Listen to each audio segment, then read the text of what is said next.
আচ্ছা, ইদানিং কি তোমার কখনো এরকম মনে হয় যে লাস্ট কয়েক বছর সময় যেন আগের থেকে অনেক ফাস্ট এগিয়ে যাচ্ছে?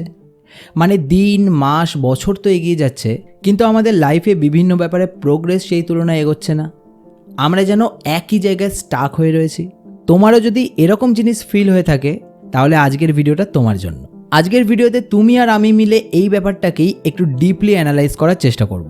আমরা বোঝার চেষ্টা করব যে ফোকাস আর ডিস্ট্র্যাকশানের খেলায় কিভাবে ডিস্ট্র্যাকশান জিতে যাচ্ছে আর আমাদের প্রোগ্রেস এক জায়গায় আটকে থেকে যাচ্ছে, আর আমাদের মনে এরকম ফিলিং তৈরি হচ্ছে যে সময় আগের থেকে ফাস্ট এগিয়ে যাচ্ছে। আর হ্যাঁ, আমরা এটাও বোঝার চেষ্টা করব যে কিভাবে আবার দরকারি কাজে ফোকাস আগের মতো ফিরিয়ে আনা যাবে এবং এই লুপ থেকে বেরোনো যাবে।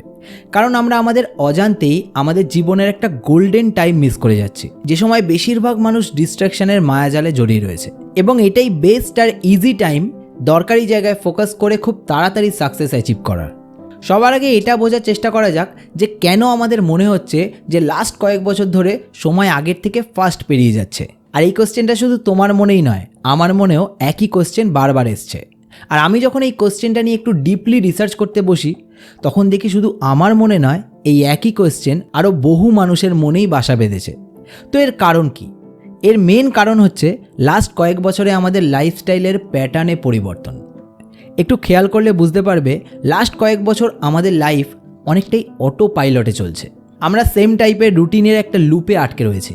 আর আমাদের জীবন যখন অটো পাইলটে রিপিটেটিভ মোডে চলে, আমাদের ব্রেন রিপিটেটিভ মেমোরিকে সাইড করে দেয়। এত কিছুর মধ্যে থেকে যেগুলো নতুন নতুন একটু আলাদা টাইপের কোনো ইভেন্ট, ব্রেন শুধু সেগুলোকেই মনে রাখার চেষ্টা করে। আর এই কারণেই আমাদের এরকম অনুভূতি হয় যে টাইম যেন ফাস্ট এগিয়ে যাচ্ছে। এর আরও একটা বড় কারণ আছে, সেটা হলো আজকের যুগের এই high speed social media life, যেখানে আমরা সারাদিন ঘন্টার পর ঘন্টা কোনো কারণ ছাড়াই মোবাইল স্ক্রোল করে যাই। আমাদের সামনে একটার পর একটা ওভার স্টিমুলেটিং কন্টেন্ট আসতে থাকে, আর টাইম চুটকির মতো পার হয়ে যায়। এবার একটু মনে করে দেখো, লাস্ট কয়েক বছরে কটা নতুন মুভি, কিংবা কটা নতুন ক্রিকেট ম্যাচ, কটা নতুন গান, কিংবা কটা নতুন ইউটিউবের ভিডিও তোমার মনে অনেক গভীর ছাপ ফেলেছে। দেখবে অনেক মনে করে তুমি হাতে গোনা কয়েকটা বলতে পারবে, কিন্তু এই কয়েক বছরে তুমি আগের থেকে অনেক অনেক বেশি কন্টেন্ট কনজিউম করেছো। এদিকে কয়েক বছর আগের কথা ভাবো, দেখো তুমি এখনই চাইলে মনে করতে পারবে তোমার পছন্দের কোনো মুভি, গান বা ক্রিকেট ম্যাচের কথা।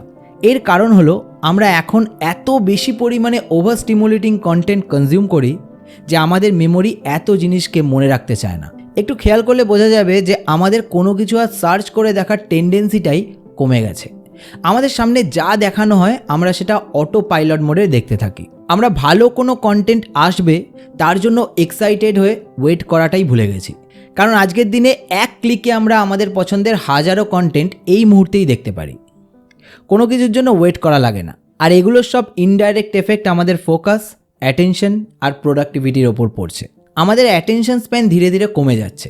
তার ফলে আমাদের ব্রেন খাটিয়ে কোনো কাজ করতে লেজিনেস লাগছে। সেই জন্য খেয়াল করে দেখো, আজকাল তোমার সামনে যা দেখানো হয় তুমি তাই দেখো। নিজের পছন্দের কোনো কিছু সার্চ করে খুব একটা দেখো না, কারণ আমাদের ব্রেন যদি না খেটেই সব কিছু পেয়ে যায়, তাহলে সে আর এনার্জি ওয়েস্ট করতে চায় না। এর সঙ্গে সঙ্গে আর একটা ব্যাপারও নিশ্চয়ই তুমি খেয়াল করেছো, যে আগে যে কাজগুলো করতে তোমার খুব ইন্টারেস্ট লাগতো, এখন সেগুলো তোমার বোরিং লাগে। এর কারণ সেই ডোপামিন, যা নিয়ে আমি এর আগের ভিডিওতেই ডিটেলসে আলোচনা করেছিলাম যে কেন আমাদের নিজেদের গোলস আর প্ল্যানিংস সবার সঙ্গে শেয়ার করা উচিত নয়। করলে সেগুলো অ্যাচিভ হওয়ার চান্স কমে যায়। ভিডিওটা তুমি যদি এখনও না দেখে থাকো, তাহলে আই বাটনে ক্লিক করে সেটা দেখে নিতে পারো। এই ডোপামিন আবার এক্ষেত্রেও একটা বড় ভূমিকা পালন করে। কিভাবে? আমি বলছি, তুমি রিলেট করো।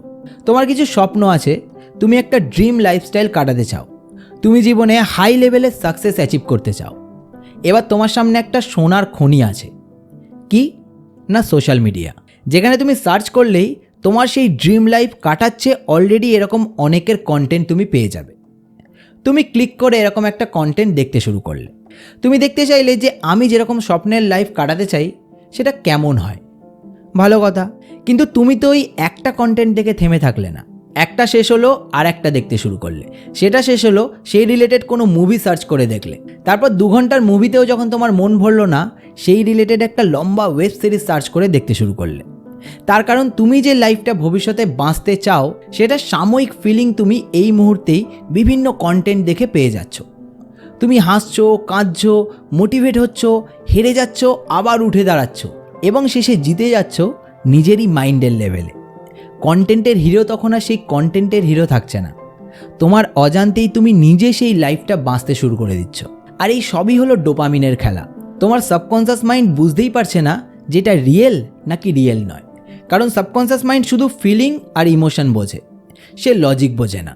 আর তোমার ব্রেনে ডোপামিন নামক রিওয়ার্ড হরমোন কন্টিনিউয়াসলি রিলিজ হয়ে চলেছে, যেটা কিনা রিলিজ হওয়ার কথা ছিল তুমি যখন নিজের লাইফের সেই জার্নির মধ্যে দিয়ে যাবে তখন।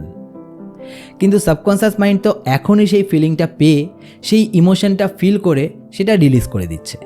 এর ফলে কি হচ্ছে, তুমি রিয়েল লাইফে যখন নিজের ড্রিম পূরণ করার জন্য জার্নি শুরু করছো, তোমার সাবকনসিয়াস মাইন্ড সেই লেভেলের ফিলিং আর পাচ্ছে না, সে কনফিউজ হয়ে যাচ্ছে যে এটা কী হচ্ছে। এই জিনিসের অনুভূতি তো আরও বেটার হওয়ার কথা ছিল। এত স্ট্রাগল, এত প্রবলেমস, এত বোরডম কেন আসছে এই কাজগুলো করতে গিয়ে? কিছু তো গড়বড় আছে। সে ওই ফিলিং পাচ্ছে না বলে আর নিজের এনার্জি খরচ করতে চাইছে না। আর তুমি ফুল ফোকাস নিয়ে কাজ করতে বসে একটু পরেই বোর হয়ে যাচ্ছ। তোমার মনে বারবার আর্জ ক্রিয়েট হচ্ছে মোবাইলটা একবার হাতে তুলে নেওয়ার জন্য। সাবকনসিয়াস মাইন্ড বুঝতে পারছে যে মোবাইলটা হাতে তুলে নিয়ে স্ক্রোল করতে শুরু করলেই সে আবার সুন্দর ফিলিংটা সে পাবে। তুমি কাজ ছেড়ে দিয়ে মোবাইলটা হাতে তুলে নিচ্ছ আর আবার সেই লুপে আটকে পড়ছো। আর তুমি দিনের শেষে দেখছো তুমি ফোকাসের সঙ্গে সেরকম কিছু কাজই করতে পারলে না। টাইম যেন কর্পূরের মতো উবে গেল। আশা করি তুমি নিজের সাথে ব্যাপারগুলো রিলেট করতে পারছো। তুমি ভেবো না যে এই সমস্যা শুধু তোমার সঙ্গেই ঘটছে, এগুলো আমার সাথেও ঘটেছে। আর আমি অনেক দেরিতে ব্যাপারগুলো বুঝতে পেরেছি। কিন্তু আমি চাই তুমি ঠিক সময়ে ব্যাপারগুলো রিয়েলাইজ করো আর এটাকে ওভারকাম করো। কারণ আজকের এই সময়টা একটা গোল্ডেন টাইম। তোমার আমার মতো বহু বহু মানুষ এরকম ডিস্ট্র্যাকশনের মায়াজালে জড়িয়ে রয়েছে। তাদের মাঝে যে একটু এফোর্ট দিয়ে এটাকে কাটিয়ে উঠতে পারবে আর যেটা দরকারি সেই দিকে ফোকাস করতে পারবে, সে কিন্তু অন্যদের থেকে অনেক কুইকলি সাকসেস অ্যাচিভ করতে পারবে আজকের এই সময় দাঁড়িয়ে। কারণ আজকের এই গোল্ডেন টাইমে সবচেয়ে মূল্যবান অ্যাসেট কি জানো? আজকের এই গোল্ডেন টাইমে সবচেয়ে মূল্যবান অ্যাসেট হলো তোমার ফোকাস। এবারে কিছু টিপস শেয়ার করার চেষ্টা করব, যেগুলোর মাধ্যমে ফোকাসকে আবার আগের মতো ফিরিয়ে আনা পসিবল। যেগুলো আমাকে অনেক হেল্প করেছে সেগুলোই আমি তোমাদের সঙ্গে শেয়ার করার চেষ্টা করব। তার মধ্যে নাম্বার 1, ব্রেন খাটাতে হয় এরকম কিছু টাস্ক ডেলি করা, যেমন কিছু পাজল সলভ করা বা চেস খেলা ইত্যাদি। অবশ্যই সেগুলো নিজের ব্রেন খাটিয়ে সলভ করা, কোনো ভিডিও দেখে বা চ্যাট জিপিটিকে জিজ্ঞেস করে নয় কিন্তু, না হলে কিন্তু পারপাসটাই সলভ হবে না। নাম্বার 2, ডেলি অল্প কয়েক পাতা হলেও বই পড়া, সেটা ফিকশন হোক কিংবা নন ফিকশন।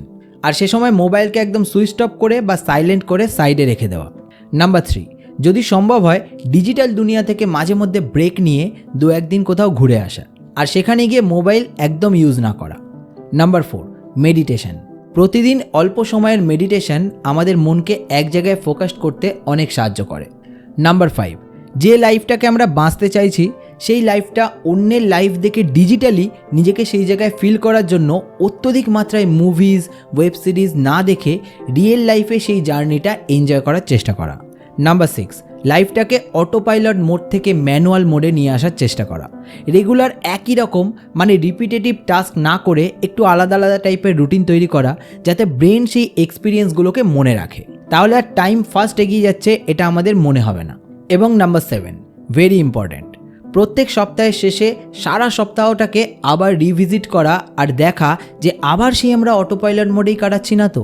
হয়তো দেখবে যে এত বছরের অভ্যাসের দরুন তুমি বারবার সেই অটো পাইলট মোডেই চলে যাচ্ছ নিজের অজান্তেই। যদি এরকম হয় নিজেকে রিমাইন্ড করবে আর আবার সেই লুপটাকে ভাঙার চেষ্টা করবে, কারণ জিনিসটা তৈরি হয়েছে অনেক বছরের রিপিটেটিভ অভ্যাসে, তাই সেটাকে ওভারকাম করতে একটু সময় তো লাগবেই। এই সমস্ত ব্যাপারগুলো তো আমাকে অনেক হেল্প করেছিল। এগুলো তোমারও কাজে লাগছে কি না পরে এসে এই ভিডিওর কমেন্টেই কিন্তু জানিয়ে যাও। আর যদি তোমার মাথায় আরও কোনো আইডিয়া থাকে সেটাও জানিয়ে যাও। অনেকেরই কিন্তু তোমার আইডিয়াও কাজে লাগতে পারে। যদি তোমার মনে হয় কারো সাথে এই ভিডিওটা শেয়ার করলে তার লাইফে পজিটিভ কোনো পরিবর্তন আসতে পারে, তাহলে ভিডিওটা তার সাথে শেয়ার করে দিও। আর তোমরা চাইলে আমাকে ফেসবুকেও ফলো করে নিতে পারো। দেখা হচ্ছে খুব তাড়াতাড়ি আরও একটা নতুন ভিডিওতে। ততক্ষণ stay happy, stay healthy and stay motivated.